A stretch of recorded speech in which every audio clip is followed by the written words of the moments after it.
Esta historia sucedió hace 3 años, cuando acababa de regresar de unas vacaciones que pasé en Tabasco. Mi autobús me dejó en la estación alrededor de la 1 de la mañana. Llegué a la carretera principal y empecé a buscar un taxi para llegar a casa, pero no había más taxis ni nadie allí. Me quedé allí durante mucho tiempo, mirando a ambos lados de la carretera, tratando en vano de encontrar a alguien. Entonces, de la nada, a mi izquierda, vi a una chica vestida de blanco. El hecho de que no la hubiera visto antes era bastante ominoso, pero me dije a mí mismo que no la había notado mientras buscaba un taxi. Sin embargo, mientras buscaba un taxi en la dirección opuesta, los latidos de mi corazón se aceleraron, y cuando me di la vuelta de nuevo, la escuché decirme algo a unos pasos de distancia. Ahora estaba muy cerca de mí. Había venido a mí en tiempo récord y en silencio. Mi corazón estaba casi fuera de mi pecho por el miedo cuando ella dijo: ¿podrías hacerme un favor? Dijo que tenía que irse a casa y que era demasiado tarde, pero que quería que alguien se quedara con ella. Me preguntó si podía hacerlo por ella. A pesar de que tenía miedo, sabía que era inusual ver a una mujer sola en la calle en ese momento, ya que estar sola en la calle por la noche puede ser un lugar muy peligroso para las mujeres. Sabiendo esto, accedí a acompañarla porque temía que pudiera afectar su seguridad si no iba. Caminábamos juntos, pero yo no quería hablar ni hacer contacto visual. No le pregunté a dónde iba, solo la seguí desde la distancia. No dijo una palabra en todo el camino, lo que la inquietó. Después de caminar unos 15 minutos, llegamos a una puerta de hierro. Ella sonrió y dijo que vivía cerca, le dio las gracias y se dio la vuelta para irse. Pensé que mi trabajo había terminado y comencé a caminar en la dirección opuesta para buscar mi taxi nuevamente. Sin embargo, la curiosidad creció en mi corazón y quise saber exactamente a dónde iba. Cuando me di la vuelta segundos después de que se fue, me di cuenta de que no había nadie por quien pasara y no podía verla desde lejos, teniendo en cuenta cuántos segundos habían pasado desde la última vez que la vi. Está fuera de discusión. Fue entonces cuando miré hacia arriba y vi el letrero en la puerta que decía que era un cementerio. Empecé a correr y vi una iglesia a lo lejos. Pensé que era un refugio seguro y corrí hacia ella. Abrí la puerta y caí al suelo.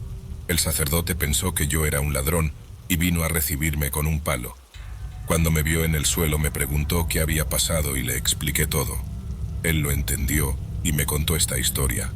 Hace 8 años, una niña fue brutalmente golpeada y asesinada.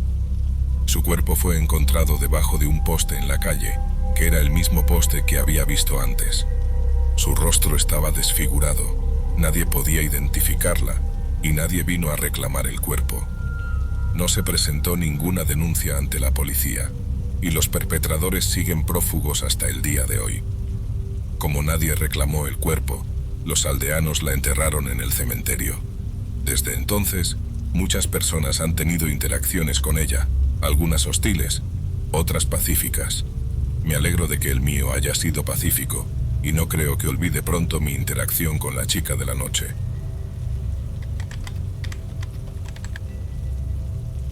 La pequeña ciudad de Tulum, México, tiene unos 25 residentes. Cuando creces en un pueblo pequeño, te vuelves muy bueno para encontrar cosas divertidas que hacer. Cuando lo tengas, lo disfrutarás al máximo. Las leyendas urbanas abundan en estas ciudades lejanas. A medida que crecía, comencé a aventurarme por la ciudad. Hice muchos amigos a los que les encantaba escuchar historias de mi infancia en un pueblo tan pequeño y las cosas divertidas que hacíamos. Me rogaron que los llevara a un cementerio, a unos 40 minutos de nuestra casa. Este es un lugar en el que solo he estado unas pocas veces. Admito que es bastante inofensivo durante el día.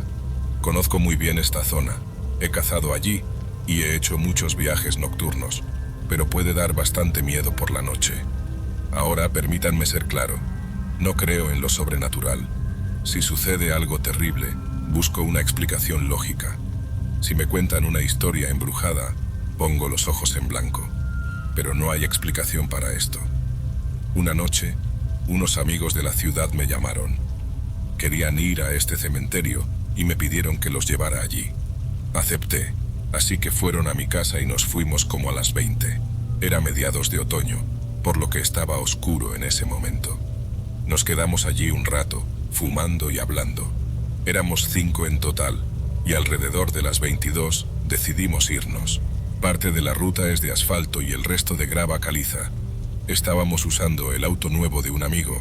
Si alguna vez ha conducido por un camino de grava de piedra caliza, sabe que su automóvil está cubierto de polvo fino y blanco. Llegamos al cementerio, y en la entrada había una enorme puerta de hierro fundido. Entramos y les mostré las lápidas.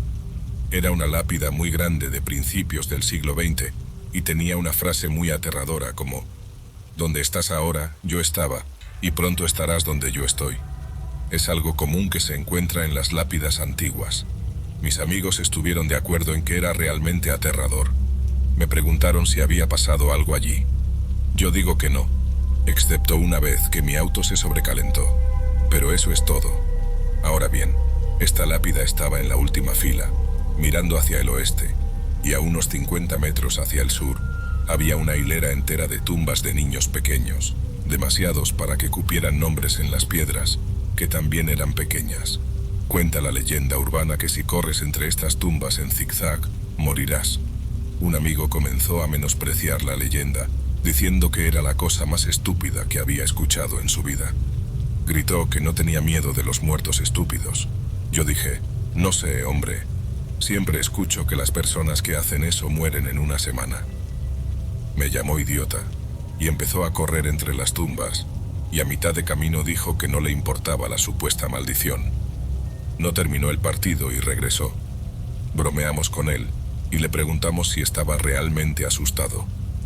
Dijo que sí, y se le puso la piel de gallina a mitad de la frase. Volvimos a la entrada, fumamos un poco más, hablamos unos minutos, y luego me dispuse a irme.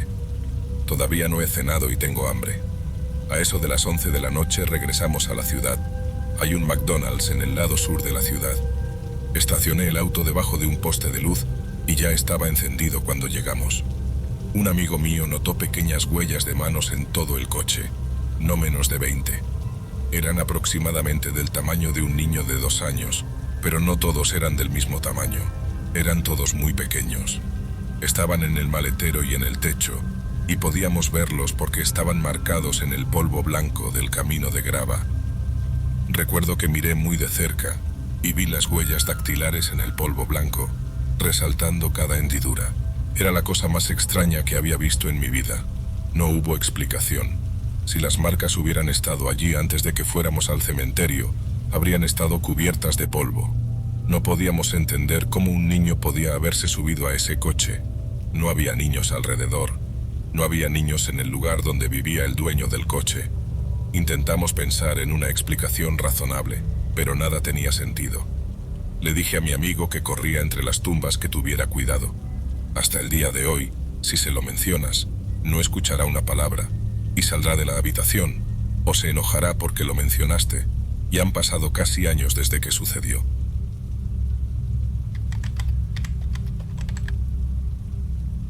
Cuando yo tenía unos 7 años y mi hermana 9. Nuestra familia se mudó a una casa al lado de un enorme cementerio. Estoy hablando de miles y miles de cuerpos enterrados allí. Nuestra casa no es visible desde la carretera porque está oscurecida por árboles, a excepción de un mausoleo con capacidad para 100 de personas. Pero nuestro camino de entrada es tan largo que cuando lo atraviesas, pasas por las lápidas. En ese momento, era conveniente para mi familia, porque mi padre trabajaba como sepulturero en este cementerio. Cuando era niña, mi hermana y yo no teníamos miedo de estos fenómenos paranormales. Pasamos mucho tiempo paseando por el cementerio y la fuente que había allí. Visitamos a mi padre mientras estaba en el trabajo, pero mis padres están un poco preocupados por la casa. Cuando empezamos a vivir allí, recuerdo que mencionaron que había agujeros en las esquinas de la habitación, como si el propietario anterior tuviera cámaras en la casa. Pero cuando éramos niños, no entendíamos por qué eso era raro. En ese momento, mi abuela materna vivía con nosotros y la llamábamos abuela. Había tenido derrames cerebrales en el pasado y era un poco frágil. No podía caminar muy bien y necesitaba ayuda para hacer ciertas cosas, pero su mente era aguda. La habitación de mi abuela y la habitación de mi hermana estaban conectadas por un baño, por lo que cada habitación tenía una puerta al baño. Un día mis padres fueron de compras y nos dejaron con la abuela para que nos cuidara. Probablemente no habría sido una buena idea, pero mi hermana y yo nos portamos bien. No haríamos nada malo ni la molestaríamos. Estábamos sentados en medio de la habitación de mi hermana, jugando en el suelo, cuando de repente la puerta cerrada del baño comenzó a temblar violentamente, como si alguien estuviera sosteniendo el pomo de la puerta y sacudiéndolo con fuerza. Inmediatamente nos levantamos y fuimos a buscar a la abuela. Ella estaba en su habitación viendo la televisión y nos quedamos en su habitación hasta que mis padres regresaron. Estaba seguro de que no era ella porque ella lo habría dicho, pero todavía no tenía fuerzas para abrir la puerta así. Mi hermana tuvo otras experiencias en esa casa, como ver a alguien asomarse por una rendija de la puerta de su dormitorio. A veces vemos a una chica de pelo oscuro fuera de la casa. La mayor parte del tiempo, ella está afuera y no en nuestra casa. Esta fue la única experiencia paranormal que he tenido, pero fue importante para mí, especialmente porque no fui el único que la presenció.